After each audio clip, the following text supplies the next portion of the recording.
I was 31 years old the first time I understood that love and fairness are not always the same thing, and that a family can hand you both a kindness and a wound in the very same breath, wrapped in the very same handshake, and expect you to be grateful for both. I grew up in the back office of a lumberyard, if that gives you any sense of how things were. My grandfather, Earl Whittaker, started the business in 1958 with a single flatbed truck and a stack of good pine boards he sold out of a barn on the edge of town. And by the time I was old enough to remember anything at all, Whittaker Lumber and Supply took up almost 4 acres along the river road, with 2 long warehouses, a covered yard for the treated lumber, and an office building with a bell over the door that rang every single time someone walked in. Which meant I grew up hearing that bell in my sleep. My father, Walter, took the business over from Earl when I was still small, and he ran it the way his father had taught him, which is to say with his sleeves rolled up and sawdust on his boots and a ledger book that he trusted more than most people. My mother, Joan, kept the house and for a long stretch of years kept the yard's books too, sitting at the kitchen table some nights with a calculator and a cup of coffee gone cold. And I remember thinking as a girl that the business lived in our house as much as it lived down on the river road. It was the 5th member of our family in a way. It ate at our table, it sat in on our conversations, it decided more often than any of us liked to admit whether a birthday would be celebrated big or small that year. I remember my grandfather Earl only in pieces, the way you remember someone who died when you were 7, a smell of pipe tobacco, a laugh that came from somewhere deep in his chest, a particular way he had of resting his hand flat on a stack of fresh-cut lumber like he was checking a pulse. He used to sit me on his knee in the old office, the one with the bell, and tell me the story of the flatbed truck, always the same way, always with the same pause in the same place, about how he'd bought that truck used from a man in the next county over who was going bankrupt selling insurance, and how the man had cried a little handing over the keys, and how Earl had promised him he'd make something good out of whatever the man had failed to make good out of himself. I didn't understand, as a girl, that he was telling me something about how a business is built out of other people's broken pieces sometimes, that it isn't always a clean, tidy thing, that it carries old debts nobody talks about. I understand it better now. There were 2 of us kids in my own generation. Me, Renee, the oldest, and my brother Nathan, 3 years behind me. And I want to be fair here because fairness matters to me now more than it ever did before, so I'll say plainly that Nathan was not a bad kid, and he wasn't lazy, and he didn't set out to take anything from anyone. He was simply born into a role the way some people are born into a family name, and none of us questioned it much at the time, including me. My father used to say, more as a fact than an insult, that a lumberyard was no place for a girl to run, not because I couldn't do the work, but because the men who came through that yard, the truckers and the contractors and the old boys who'd known my grandfather, wouldn't take orders from a woman not in that town, not in those years. He believed it the way he believed the sun rose in the east. It wasn't cruelty. It was just the shape of the world as he'd inherited it, and he never once thought to ask whether the world might have already started changing without him. I remember the exact kitchen we grew up eating dinner in, the yellow linoleum floor that curled up at one corner by the back door no matter how many times my father tried to glue it back down, the calendar from the feed store that hung by the phone with all our appointments written in my mother's small, careful handwriting. Nathan and I fought the way siblings do, over the television, over who got the good seat in the truck, over 100 small things that felt enormous at the time and are impossible for me to remember specifically now, except that I remember always feeling underneath the fighting that we were on the same side of something. I taught him to ride a bike in the gravel lot behind the second warehouse, running alongside him with my hand on the seat until I let go and he didn't notice for almost 20 feet, and then he turned around and grinned at me with this look of pure astonished joy. And I have held on to that image of him more tightly than almost any other memory from our childhood, because it reminds me that whatever came later.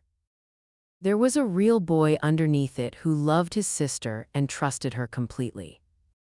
So from the time I was maybe 14, I worked in that yard every summer and most weekends, and I loved it in a way I don't think I've ever loved anything since except my own family later on. I learned to read a grading stamp on a piece of lumber before I could parallel park a car. I learned how to talk a nervous first-time customer through a lumber order, how to spot when a supplier was trying to slide a bad batch past us, how to run the books, how to manage the yard crew when two of them started arguing over hours. There was a particular smell in that yard in the early mornings, before the trucks started coming, of cut pine and diesel and the cold damp of the river not far off. And I would get there sometimes before my father just to stand in it a minute before the day's noise started, and I think that smell is still, all these years later, the closest thing I have to a definition of the word home. By the time I was 25, I was doing the job of an operations manager in every way except the title and the pay, and everybody in that yard knew it, including my father, who would say, when customers asked who really ran the place, "That's my girl, she keeps us all honest," and laugh like it was a joke, though it wasn't, not really. Nathan, meanwhile, went off to the state university for a business degree, which our father was enormously proud of, in the specific and uncomplicated way fathers are proud of sons who do the thing they were always going to do. Nathan came home most holidays with new ideas about marketing and inventory software. Ideas that were, in fairness to him, often good ones. And our father would listen to Nathan's ideas with a kind of patient, hopeful attention that he rarely gave to my suggestions, not because mine were worse, but because Nathan's ideas came wrapped in the promise of a future, of somebody to hand the whole thing to one day. And mine, I think now, only ever sounded to him like the present taking care of itself. Which is a much less exciting thing to a man building something to last. I remember one Thanksgiving in particular, Nathan home from his second year of college, talking through dinner about a new point-of-sale system he'd read about in a class, and my father nodding along, asking follow-up questions, genuinely engaged, and I remember sitting there with a suggestion of my own in my mouth, something about how we were losing money on a supplier contract that I'd actually caught myself going over the invoices the week before, and I remember deciding quietly not to say it. Because the table had already decided, without meaning to, whose ideas were the ones worth making room for. I didn't know it then, but that quiet difference in how our ideas were received was the first crack in the foundation, long before anyone said a word out loud about who would inherit what. Our mother died when I was 28, quick and hard, a stroke that took her in a single February week, and I remember the hospital hallway more clearly than almost anything else from that time. The fluorescent lights, the particular gray-green color of the walls, my father sitting very still in a plastic chair with his hat still on his head, forgetting to take it off, which was so unlike him that it frightened me more than the doctor's face did. It was the year and a half after that when I noticed my father starting to talk more plainly about the future of the business, the way people do once they've been reminded that nobody lives forever. He started taking Nathan, who'd been working in the yard by then too, off to lunch with the accountant, the two of them coming back with folders I never saw the inside of.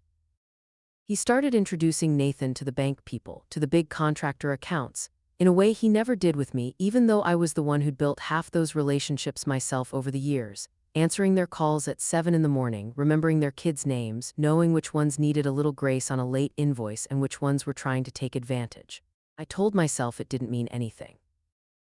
I told myself my father was old-fashioned but not unfair, that when it came down to it, he'd see what was plain to everyone else in that yard, which was that I was the one holding the place together. There is a particular memory from that stretch of time that I go back to more than any other. A Sunday afternoon, maybe 8 months after my mother died, when my father called Nathan and me both into the kitchen, sat us down at that same yellow linoleum table, and told us he wanted to start thinking seriously about what comes after him. His words, delivered in the careful, formal tone he used for things he'd rehearsed. He talked for a long while about the responsibility of carrying on what Earl had built, about wanting to see the Whitaker name still on that building in another 30 years. And I remember nodding along, thinking he was talking to both of us, genuinely believing that, because he kept saying "you two" and "the two of you," and it was only afterward, walking Nathan out to his car, that Nathan sighed. To me, quietly, almost apologetically, "Dad wants me to start sitting in on the ownership stuff soon, the legal side, he mentioned it to me last week." And I remember standing there in the gravel lot feeling something cold move through me that I didn't have a name for yet, because it hadn't been mentioned to me at all. My father died on a Tuesday in October, 5 years before the day my brother came to me needing my signature, though of course I had no way of knowing that then. It was his heart sudden in his sleep, and I remember the strange numb quiet of that week, the funeral home smell of lilies, the yard closed for 3 days with a hand-lettered sign on the office door that one of the old crew guys made himself, because nobody could bring themselves to type it out and print it like it was ordinary business.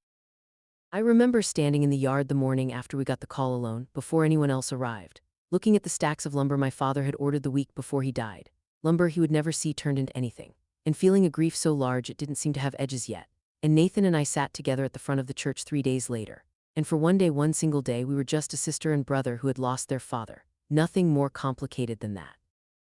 And I want to hold on to that day when I tell this story because it was real and it mattered, and none of what came after erases it. The will was read the following week in the office of a family lawyer named Halloran who'd known my grandfather personally, in a room that smelled like pipe tobacco and old carpet. My father left the house to Nathan and me jointly, though neither of us wanted to live in it, and we sold it within the year, and he left some modest savings split evenly between us. And he left me specifically my grandmother's wedding ring and what the will called the hand tools belonging to the testator's father, Earl Whittaker, as used in the original shop, which was a kind and even a touching thing to leave me, and which was also unmistakably not the business. Whittaker Lumber and Supply, the whole operating company, the equipment, the name, the accounts, the goodwill built over 60 years went entirely and solely to my brother Nathan. I remember the exact texture of that moment. I remember Halloran's voice going a little quieter and a little more careful as he read that paragraph, the way people's voices do when they already know they're delivering bad news and are trying to cushion it with tone alone. I remember the particular weight of the silence in that room afterward, how even the old radiator against the wall seemed to stop ticking for a second. I remember Nathan's hand finding mine under the table, and I remember him leaning over as Halloran kept reading and whispering to me, "Ren, this isn't right, I'm going to make this right, you know that," in a voice that sounded at the time completely sincere because I believe now that it was. And afterward, out in the parking lot, in the thin gray light of that October afternoon, with the leaves coming down off the one big maple by the lawyer's office and gathering in the gutter, Nathan took both my hands in his and told me that whatever the paper said, we were partners in that business, the two of us, always had been and always would be, and that he'd talked to Halloran about drawing up something formal, a real partnership equity, a title that matched what I actually did there. And that I shouldn't worry, and we shook on it, standing there by his car like two people closing a deal instead of two siblings trying to hold together everything that was left of their family. I want to be honest and say that I believed him completely. Not because I was naive, though maybe I was, but because it was Nathan and I had loved him my whole life, and grief has a way of making you want very badly to believe the people standing next to you in the wreckage. I remember driving home that evening with the heater running against the cold, thinking that in some strange way my father's unfairness didn't matter as much as I might have expected it to, because Nathan was going to fix it. Nathan had promised. And Nathan had never, in all our years growing up together, broken a promise to me that I could remember, not a real one, not one that mattered. For the first several months, nothing changed on paper, but nothing seemed urgent yet either. I kept doing exactly what I'd always done, opening the yard most mornings, handling the big accounts, training the 2 new hires we brought on that spring. There was a rhythm to those months that I actually remember fondly, in spite of everything. Nathan and I working long days together, splitting a sandwich at the counter for lunch some afternoons, talking through decisions the way we always had. And if you'd asked me in, say, February of that first year, I would have told you things were going to be fine. That grief had just slowed the paperwork down the way it slows everything down, and that the handshake in the parking lot still held. Nathan started sitting in what had been our father's office, learning the parts of the business he hadn't had to learn before, the insurance renewals, the equipment financing, the parts that are boring until the day they aren't. I told myself the partnership paperwork was just slow, the way everything legal is slow, and I kept working, and some part of me, the part that had grown up in that yard listening for the bell over the door, still felt like the place belonged to me in every way that mattered. It was a Tuesday in March, and I remember it was raining, the kind of steady gray rain that turns the yard to mud and makes the delivery trucks slip in the ruts by the loading dock, when I found out Nathan had signed a new agreement with our biggest contractor account, the Delacroix crew, who built half the new subdivisions in the county, without telling me at all, changing terms I'd spent 4 years negotiating. I found out because Denny Delacroix himself called and asked for me by name, confused, saying he thought he'd been dealing with me all this time, and didn't understand why Nathan's assistant had called to renegotiate pricing. I remember standing at my desk with the phone against my ear, the rain streaking the window behind me, feeling my face go hot in that particular way it does right before you understand you've been embarrassed in front of someone whose respect you worked years to earn. I walked into Nathan's office, into what used to be our father's office, still smelling faintly of our father's pipe tobacco even a year and a half later, the way old offices hold on to a person longer than you'd expect. And Nathan looked up at me with an expression I can only describe as caught and said, "I was going to tell you, it just happened fast," and I said, "Fast enough that you couldn't call me." And he didn't really have an answer for that, not one that held up. He mumbled something about wanting to prove to the bank he could handle the big accounts on his own. And I remember thinking even then that there was something almost sad in that answer, that he wasn't trying to cut me out so much as trying to become, in his own eyes, the man our father had always assumed he'd be, and that I had simply gotten in the way of that particular performance without meaning to. I didn't know it then, but that was the moment everything started to change, though it would take almost 2 more years for it to change all the way. Small things piled up after that, the way small things do, none of them enormous on their own, all of them enormous together. My paycheck stayed exactly the same while Nathan's new hires came in at a management level with titles I'd been asking for since our father died. I remember training one of them myself, a nice enough young man named Curtis who genuinely didn't understand why I was showing him how to do a job that, on the org chart he'd been handed, technically outranked mine, and I remember him asking me with real confusion in his voice, "Wait, you don't have a title?" And me laughing it off in a way that must have sounded more bitter than I intended, because he got quiet after that and never asked again. Denise, Nathan's wife, started coming by the office more, sitting in on meetings I used to run alone, offering opinions about scheduling and staffing with a confidence that suggested she believed she now had some ownership stake in how things were done, which, legally in the strictest sense, she did through Nathan in a way I never would.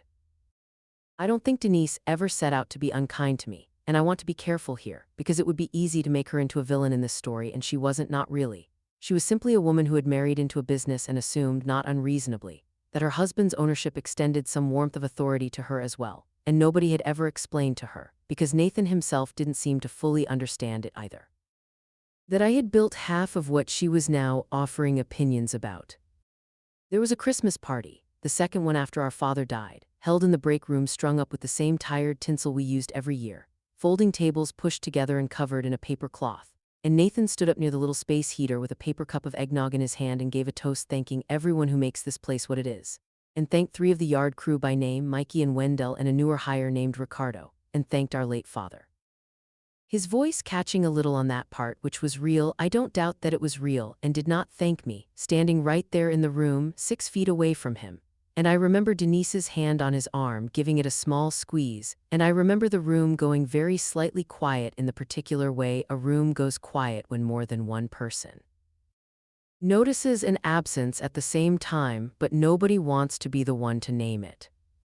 I remember telling myself he simply forgot, because the alternative was too much to hold at a Christmas party with a paper cup of eggnog in my hand, standing under tinsel my mother used to help hang years earlier. And I remember driving home that night and crying in the driveway for almost 10 minutes before I could make myself go inside. Not loud crying, just the quiet, exhausted kind that comes from holding something in all evening. I brought up the partnership paperwork twice that year. The first time in the early spring, sitting across from Nathan's desk with a stack of invoices between us as a pretext. I asked as casually as I could manage whether Halloran had drawn anything up yet, and Nathan said things were tight with the bank right now, that formalizing equity would trigger a whole review of the loan covenants, and could we just wait a little while longer, and he said it with such apparent regret, rubbing the back of his neck the way our father used to when he was uncomfortable. That I believed him again, because that gesture belonged to our father, and it moved something in me every time I saw Nathan do it without seeming to know he was doing it. The second time, maybe 8 months later, on a slow Friday afternoon with the yard quiet and the light going long and gold through the office windows, I asked again, more directly this time. And he said almost the same thing, nearly word for word, tight with the bank, not the right time. And I remember standing in that office, our father's old office, with the smell of the yard still coming faintly through the window screens, cut pine and diesel and rain on gravel, and understanding, all at once and very quietly, that there was no paperwork coming. That the handshake in the parking lot had been real to him in the moment he made it and had simply stopped being real somewhere in the months after, the way a lot of promises do, not through malice exactly, but through the slow erosion of convenience, because it was easier for Nathan to keep things exactly as they were than to give away any piece of what he now, in his mind, fully owned. I want to describe one more scene from that period because it's small and I've never told anyone about it, not even Tom, until years later. It was late one evening past closing, and I'd stayed behind to finish reconciling an account that had gone wrong. And Nathan came back into the office to grab something he'd forgot, and he found me there at the old desk. The same desk our mother used to do the books at when it still lived in our kitchen, and he stood in the doorway for a second just watching me work, and he said, quiet almost to himself, "You're better at this than I am, you know that." And I looked up at him, and for one long moment I thought, here it is, here's the opening, here's where he says the rest of it, where he says so I should be the one with my name on this. But instead he just smiled, a tired smile, and said, "Don't stay too late," and left. And I sat there afterward for a long time with my pen not moving, understanding something about my brother that I couldn't yet fully articulate, which was that he could see the truth of things clearly enough to say it out loud and still not act on it, and that those two things, seeing and acting, are not the same muscle in a person at all. I left 18 months after our father died. I want to say I left in a blaze of righteous fury, slamming the office door, but that isn't what happened. What happened was quieter and in some ways harder. I gave notice like an employee, because that was on paper what I legally was, 2 weeks, typed up formally, even though everyone in that building knew me well enough that it felt almost absurd to type it. And Nathan looked genuinely stricken when I told him, said, "Ren, come on, don't do this, we're family." As though family was the very reason I should stay and keep doing unpaid, unrecognized work for a business that had never once put my name on anything. I remember the specific quiet of my last day, packing up the little things from my desk into a cardboard box that used to hold copy paper, a photo of our mother, a coffee mug, a small jade plant I'd kept alive on the windowsill for 6 years, and Mikey coming by to say goodbye with tears actually standing in his eyes. An old man who'd worked that yard since before I was born, telling me it wasn't right what was happening, and me telling him it was all right, don't worry about it.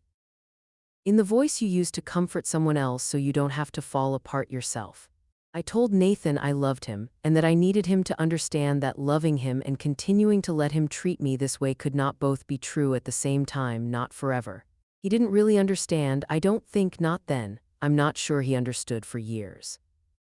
I met Tom about 8 months after I left the yard at a friend's barbecue, of all ordinary places, standing near a cooler of drinks in somebody's backyard while a radio played something forgettable and the smell of charcoal smoke drifted over the fence, and he was patient with me in a way I badly needed at the time, the kind of patient that doesn't push, that just stays.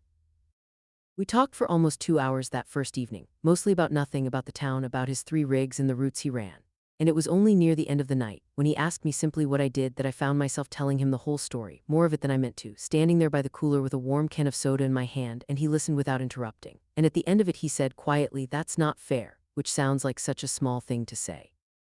But nobody else had said it to me quite so plainly since it had all happened, and something in me loosened a little hearing it. He ran a small independent trucking outfit, 3 rigs, mostly hauling building materials around the region. And it turned out that between his knowledge of freight and hauling and my 20 years of lumber knowledge, we had, without really planning it, the beginning of a business idea, one that grew out of a dozen conversations over the following months, at diners, on his porch, on long drives out to look at a piece of equipment he was thinking of buying. We started small, a consulting operation at first, helping smaller regional suppliers streamline their ordering and freight, working out of my apartment's spare room with a card table and 2 laptops. And within 2 years we'd built it into an actual brokerage, Colton and Whitaker Supply Logistics. We called it half his name and half mine, which felt important to me at the time in a way I didn't fully articulate even to myself, seeing the Whitaker name on a piece of paper again. This time with my own hand having put it there. We got married the same year we signed the lease on our first real office, a modest space above a hardware store 40 minutes from the old yard, close enough that I sometimes still saw Nathan's delivery trucks on the highway, far enough that I didn't have to see him. Our wedding was small, in Tom's sister's backyard, and Nathan came and stood up during the toasts and said some kind, halting things about how happy he was for me. And I remember watching him across the yard afterward, laughing with our aunt, and feeling something complicated that I didn't have a single word for, love and distance sitting right next to each other in the same chest. The 5 years between my father's death and the day Nathan needed my signature were not, I want to be clear, 5 years of bitterness, or at least not only that. They were also 5 years of building something genuinely mine, brick by brick, with a husband who believed in me in a way that felt entirely different from being believed in by a father who loved me but had never quite been able to see me as anything other than his daughter, rather than as someone who might also, simply, be capable. Tom and I bought a small house with a decent yard for a garden, and I planted tomatoes the first spring, badly and better every year after. And there is something about growing your own food in your own dirt that felt, after everything, like a very specific kind of reclaiming. We had a boy, Sam, who is 4 now and obsessed with trucks, which Tom finds enormously funny given what we do for a living. Sam lining up his little metal dump trucks along the hallway floor every single evening in a precise row that God help you if you disturbed. I built relationships with suppliers and contractors across 3 counties who called me for advice the way people used to call my father. And there's a very specific, very quiet satisfaction in that. In being trusted for your own name and not anyone else's, in hearing a contractor say on the phone, "Let me just check with Renee before we commit to that." And knowing that the word Renee on its own, without a Whitaker or a Colton attached to it, carried enough weight to matter. I heard about Nathan's business mostly secondhand during those years, the way you hear about a sibling you've stopped calling regularly, through our aunt, through mutual friends, through the small town grapevine that never fully lets go of you no matter how far you move. I heard he'd expanded, taken out a substantial loan to build a second location 2 towns over, riding a run of good years in new home construction. And I remember hearing that news and feeling, honestly, a small flare of something that wasn't quite pride and wasn't quite envy either. Something more like the strange ache you feel watching a house you used to live in get renovated by someone else. I heard, more recently, that the second location had struggled badly once interest rates climbed and new construction slowed, that he'd been carrying 2 sets of overhead on revenue built for one, that there had been layoffs at the original yard, the yard I grew up in, including 2 of the old crew guys who used to slip me butterscotch candies from their coat pockets when I was a kid learning to read grading stamps. I remember hearing that particular piece of news about the layoffs from our aunt over the phone on an ordinary Tuesday, standing in my own kitchen with Sam's macaroni boiling on the stove behind me, and feeling something in my chest go tight and sad in a way that surprised me, because I would have expected, given everything, to feel something closer to vindication. And instead I mostly just felt tired, and a little bit like crying, thinking about Wendell in his 60s by then. Having to start over somewhere new, none of it, I'll admit, filled me with satisfaction the way I might once have expected it to. Mostly it just made me sad in the specific tired way you're sad about a house fire in a neighborhood you used to live in. Nathan called me on a Thursday evening in April, 5 years almost to the month since our father's funeral. And I remember I was standing at the stove with Sam's dinner half made and the phone tucked against my shoulder, the kitchen radio playing low. And when I saw his name on the screen, my stomach did something complicated and fast, because he hadn't called me directly in over 2 years. Not since a stiff, careful conversation at our aunt's 70th birthday party. The kind of conversation 2 people have when they're both performing normalcy for the sake of everyone else in the room. He asked how I was, how Tom was, how the little guy was, all of it warm enough, and I answered him warmly enough back, because whatever else was true, he was still my brother and I had never stopped loving him even while I'd stopped trusting him. And those are 2 different things people don't talk about separately enough. Then there was a pause, the kind of pause I recognized instantly from childhood. The pause right before Nathan asked for something he already suspected he shouldn't be asking for. A pause I remembered from when we were kids and he'd broken something of mine and was working up the nerve to confess it, and he said, "Ren, I need to talk to you about something and I'd rather do it in person. Could I come by this weekend?" He came by that Saturday alone without Denise, which I noted, and he sat at our kitchen table, the same kind of kitchen table our mother used to do the books at, though he didn't know that particular Echo was sitting there with us. And he looked tired in a way that made me set aside, for a moment, everything else I felt about him, because grief and worry age a person's face in a specific way, and I recognized it on him because I imagine it had shown on mine too once. Sam wandered in and out of the kitchen a few times, trailing a toy truck along the floor, and Nathan watched him with a small, wistful smile, and said at one point almost involuntarily, "He's got Dad's chin," which was true, and which neither of us had ever said out loud to each other before, and it sat there in the room for a second, small and tender, before Nathan cleared his throat and went on. He told me the business was in serious trouble. The second location had bled money for 2 straight years. The bank had called in part of the note, and the only way to keep the original yard, the one our grandfather built, out of the hands of the bank entirely, was to refinance using the land itself as collateral for a new consolidated loan, enough to cover the shortfall and buy them another 18 months to turn things around. I asked him what that had to do with me because, as far as I understood it, the business, land included, had gone to him alone in our father's will. And this is the part of the story I didn't fully understand myself until that afternoon, sitting across from him with Sam's toy trucks scattered on the floor between us. Nathan told me, and I could see it cost him something to say it, that the land under the yard, the actual 4 acres along the river road, had never been our father's alone to leave. Our grandfather, Earl, decades before either of us was born, had placed that land into a family trust, back in the 60s, with a clause our own family lawyer had apparently mentioned to Nathan only once years ago in passing, and which Nathan had, in his words, sort of forgotten about because it never came up, because Dad handled everything through the company and the land just sort of sat underneath it quietly. The clause, according to Halloran, who Nathan had gone back to see the week before, stated that once both of Earl's grandchildren reached adulthood, any sale, transfer, or use of that specific parcel as loan collateral required the written consent of both grandchildren, not just whichever one happened to be running the company at the time. Earl, it turned out, hadn't fully trusted that the business would always be run fairly by a single heir, and had built in deliberately a kind of quiet safeguard, a checkpoint that nobody in 3 decades had ever needed to use until now. I sat there for a moment letting that settle, and I want to describe honestly what I felt, because it wasn't triumph, not in that first instant. It was something more like vertigo, the strange, dizzy feeling of learning that a door you'd believed was locked and sealed for good had, in fact, quietly had a second lock on it the whole time, one only you held the key to without ever knowing it. I remember looking down at Sam's little truck on the floor, its wheels still slowly spinning where he'd left it, and thinking about my grandfather's hand resting flat on a stack of lumber, checking its pulse and understanding in a way that felt almost physical, that some part of him had reached all the way forward across 30 years and put something in my hand without either of us ever knowing his name for it. Nathan must have seen something shift in my face because he leaned forward and said quickly, "Ren, I know how this looks. I know what it sounds like, me showing up here after everything, needing something from you. I get it. But this isn't just my business anymore, it's the yard, it's Grandpa's yard, it's 40 jobs, it's Mikey and Wendell who have worked there since before either of us was born, and I need you to sign the consent so I can close on the refinance before the bank moves on the original note. Please."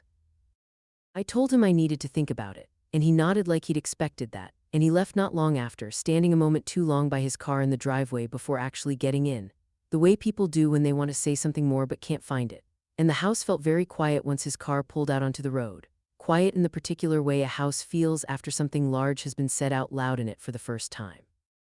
I talked to Tom that same night after Sam was asleep, the two of us at that same kitchen table with a pot of tea going cold between us, the dishwasher humming in the background, and I want to describe that conversation honestly because it mattered more to how things turned out than almost anything else in this whole story. Tom didn't tell me what to do, which I've always been grateful for because he's not a man who tells people what to do. He's a man who asks the next honest question. He asked me first whether I actually wanted to see the yard fail, whether some part of me, if I was truthful, wanted Nathan to lose it the way I'd once felt I'd lost it. And I sat with that question a long time before I answered because it deserved a real answer and not a quick, righteous one. I remember getting up and walking to the window, looking out at the dark shape of our own little garden, the tomato stakes standing bare that early in the season, and thinking about Mikey's face the day I left the yard, and Wendell's butterscotch candies, and the smell of cut pine in the cold morning air, and the honest truth when I finally found it was no. I didn't want to see it fail. I didn't want to see Mikey and Wendell out of work again, or the yard sold off in pieces to some regional chain that would tear down the old covered shed my grandfather built with his own hands. What I wanted, I told Tom, was for what happened 5 years ago to never happen again in exactly the same shape. I didn't want to be handed another handshake. Tom asked me the second question, which was harder. What would actually make this fair in my own mind, not in some abstract sense of revenge, but concretely, so that if I got it, I could sign that paper and mean it. I talked it through out loud for the better part of an hour, turning over different shapes it could take. Whether I even wanted back into that world at all given everything I'd built with Tom that had nothing to do with the Whitaker name. Whether a piece of paper could ever really undo what 5 years of silence had done. And Tom mostly just listened, refilling my tea once without being asked, and slowly it clarified into something I could actually say plainly. I didn't want to punish Nathan. I wanted the paper to finally match the truth of what I'd always been to that business, both in the past and if I chose to step back in going forward. I wanted an actual documented ownership stake, not a courtesy title, tied not to what Nathan felt like giving me out of guilt, but to the value of what I'd be putting at risk by signing my name to that land as collateral in the first place, because that was the plain, unsentimental truth of the leverage I now held. And I wanted it in writing, drawn up by Halloran himself, before any signature of mine went anywhere near that refinance. Tom listened to all of it, and at the end he just said quietly, "That sounds right to me," and reached across the table and took my hand, and I remember that small gesture meaning more to me in that moment than almost anything Nathan had ever said to me in the years before. I called Nathan back 3 days later and told him I'd sit down with him and Halloran, but that I wasn't signing anything at our kitchen table on a handshake ever again, and I heard him go quiet on the other end of the line for a second, and then he said quietly, "That's fair." And I remember thinking that was the first time in 5 years I'd heard him say those exact words about anything involving me.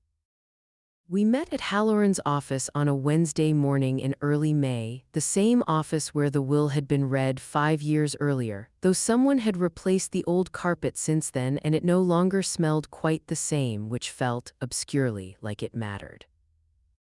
I remember sitting in the little waiting room beforehand, the same worn magazines on the side table, a fish tank in the corner with 2 listless goldfish that I was fairly sure had been there since I was a teenager, and feeling a strange calm settle over me that surprised me because I had expected to feel nervous, and instead I mostly just felt ready. Nathan came in wearing a tie, which struck me because he never used to wear a tie to that office, not even for the will reading, and I understood it as a kind of nervous formality, an attempt at seriousness that touched me more than I expected it to. Halloran sat between us at the head of the table with a thin folder in front of him, older now, grayer at the temples than the last time I'd seen him. And before anyone said anything about numbers, he read out slowly and clearly the actual language of my grandfather's original trust clause, the one that had sat quietly in a filing cabinet for over 30 years, and hearing it read aloud like that. In Earl's own careful legal phrasing about protecting both grandchildren equally in the disposition of the land, did something to me I hadn't expected. It made me miss my grandfather, a man I barely remembered except as a smell of pipe smoke and a particular laugh, because it turned out that even from 3 decades in the ground, he had reached forward and made sure that someone eventually would have to look at me and be fair. Nathan laid out the numbers first, plainly, without trying to soften them: the debt on the second location, the shortfall on the note, the amount the refinance would need to cover, the 18-month runway it would buy him to either turn the second yard profitable or sell it off cleanly instead of losing everything to the bank at once. I asked him questions I don't think he expected me to know how to ask: about margins, about which accounts had gone soft, about staffing levels at both locations, about whether the equipment financing on the second location's forklifts had been rolled into the new loan or left separate. And I watched something shift in his face as I asked them. A kind of surprised recalibration, as though some old comfortable assumption in him was quietly readjusting itself in real time. The assumption, I think, that the 5 years away had made me rusty, had made me somehow less than I'd been, when in fact building my own company with Tom had sharpened every one of those instincts rather than dulling them. When I was done, I laid out what I wanted in return for my signature, and I'd practiced saying it plainly, without apology, the night before with Tom, so that when the moment came I didn't hedge it into something smaller than it was. I told Nathan I would consent to the refinance, and further that I would come back into the business not as an employee, but as a partner with a documented equity stake of 30% in Whitaker Lumber and Supply, retroactive in spirit if not in dollars to the work I'd done in the years before I left, and going forward full transparency into both locations' books, and a formal operating role, my actual title this time, not a courtesy one, with authority over accounts and vendor relationships equal to his own. I told him that if he needed the 18 months to save the second yard, I would help him do it, because despite everything, I did not want to see our grandfather's yard broken up and sold off in the back half of my life, but that I would not do it again for a promise made in a parking lot. It would be in writing, notarized, filed, before a single signature of mine went near that land. Nathan sat very still for a long moment, looking down at the table, turning his pen over slowly between his fingers. And when he looked up, his eyes were wet, which surprised me, because I had braced myself for an argument, or at least for negotiation, and instead what came out of him first was an apology, halting and real, about the Christmas toast, about the Delacroix contract, about 2 years of silence, about believing, he said, that if he just didn't talk about the promise he'd made in that parking lot, it would somehow stop being a debt he owed. I used to tell myself you were fine, he said, that you'd landed on your feet better than fine, that you didn't need any of this anymore. Ray, and it was easier to believe that than to think about what I actually owed you. I told him I appreciated hearing it and that I believed him and that I also still needed the paper, because an apology and a partnership agreement are not the same thing either, and grief teaches you that lesson about promises just as hard as betrayal does. He asked for a moment with Halloran alone, which I gave him, stepping out into the little waiting room with its old, dog-eared magazines and its two tired goldfish. And when I was called back in 20 minutes later, Halloran had already begun drafting the language, right there on his laptop, 30% equity, a co-managing title, quarterly financial disclosure, my name finally after 20 years. Going onto a document that made the truth of what I'd always been to that business a matter of public record, instead of a private understanding I'd once been foolish enough to trust on a handshake. We signed everything 3 weeks later once Halloran had the paperwork finalized properly in that same office, and this time there was no handshake in a parking lot afterward. Instead, Nathan hugged me hard, the way he used to when we were kids and one of us had fallen off a bike, and he said into my shoulder, "Dad would have hated that it took this long." And I said, "Dad's the reason it took this long." And he laughed, a real laugh, wet-eyed and rueful, because we both knew it was true and neither of us needed to say anything crueler than that about a man we still loved and still missed, and who had in his own imperfect and old-fashioned way done the best he knew how to do with what he'd been handed himself. Halloran, signing his name as witness at the bottom of the last page, looked up at the two of us for a moment and said, almost to himself, "Earl would be glad about this one," and neither Nathan nor I trusted ourselves to answer that out loud.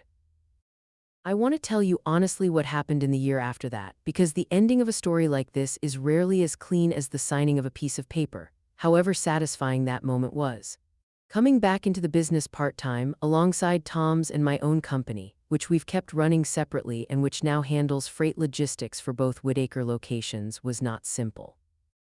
There were long, difficult meetings in that first summer where Nathan and I disagreed sharply about staffing, about whether to sell off the struggling second location outright rather than fight for it. And I remember one particular Tuesday when the argument got loud enough that Curtis, working just outside the office door, later admitted he'd stood there frozen for a full minute, not sure whether to knock or walk away. We eventually resolved that particular fight by selling the second location to a regional buyer at a reasonable price, cutting our losses cleanly rather than bleeding slowly for another 18 months. A decision I pushed for and Nathan, to his credit, eventually agreed was the wiser one, though it took him almost a month of turning it over before he could say so out loud. Mikey and Wendell are both still working at the original yard, older now, slower on their feet but still there, and Wendell still keeps butterscotch candies in his coat pocket, though these days he gives them to Sam instead of me, which undoes me a little every single time I watch it happen, watching my son reach up with both hands the way I used to. Denise and I have found a careful, workable politeness, not close, not warm exactly, but real in its own limited way. And I've come to understand that some relationships only ever get to be that, and that it's all right, it doesn't have to be everything to be enough. She still comes by the office sometimes, though less than she used to, and once, unexpectedly over coffee, she told me she was sorry for how things had felt in those early years, that she hadn't fully understood back then what she'd been standing next to, and I told her it was all right, and I think we both meant it more than either of us expected to. My aunt tells me I look more like my mother than I ever used to, sitting at that same battered kitchen table some evenings now with a laptop instead of a calculator, going over the yard's books the way she once did, and I let myself feel the strange, sweet ache of that comparison rather than pushing it away. Nathan and I talk most weeks now, sometimes about business, sometimes about nothing at all, about Sam's obsession with dump trucks, about whether the covered shed our grandfather built needs a new roof before winter, which it does, and we're splitting that cost the way partners do without either of us having to ask the other for permission first, which still feels some mornings like a small miracle I'm not fully used to yet. We have dinner together as families now once a month or so, Sam and Nathan's two girls chasing each other around whichever backyard we're in that season, and there's an E. As to those evenings that I couldn't have imagined 5 years ago, standing in that parking lot with a paper cup of eggnog and a fresh, private grief that I didn't yet have words for, I don't know if he and I will ever be exactly what we were before our father died, before grief and inheritance drew a line between us that took 5 years and an old, half-forgotten legal clause to erase. I think we're something else now instead, something built more carefully and more honestly than what we had before, which was, in the end, only ever built on the assumption that I would keep being generous without ever asking to be seen. I still drive out to the yard most Fridays now, past the same bend in the river road where the trees open up and you can see the two long warehouses come into view, past the sign that still says Whitaker Lumber and Supply in the same lettering my grandfather chose in 1958. And when I walk in, the bell still rings over the door, the same bell, the same sound I grew up falling asleep to, and some part of me every single time still expects to hear my father's voice call out from the back office asking who's there, and some part of me, I think, always will. Some evenings, closing up alone after everyone else has gone home, I stand for a minute in the quiet the way I used to as a girl, breathing in that same smell of cut pine and cold river air, and I think about my grandfather's hand resting flat against a stack of fresh lumber, checking its pulse. And I understand now, in a way I couldn't have back then, that he built more into this place than wood and steel and 60 years of accounts. He built a kind of patient, unglamorous justice into the paperwork itself, one that took 3 decades to matter, and I think about that most on the drive home, the sun going down over the water, Sam's booster seat empty in the back because Tom's already got him at home, and I feel more often than not something close to peace, which is not the same thing as forgetting and not quite the same thing as forgiving either, but as I've come to believe, its own honest and sufficient thing.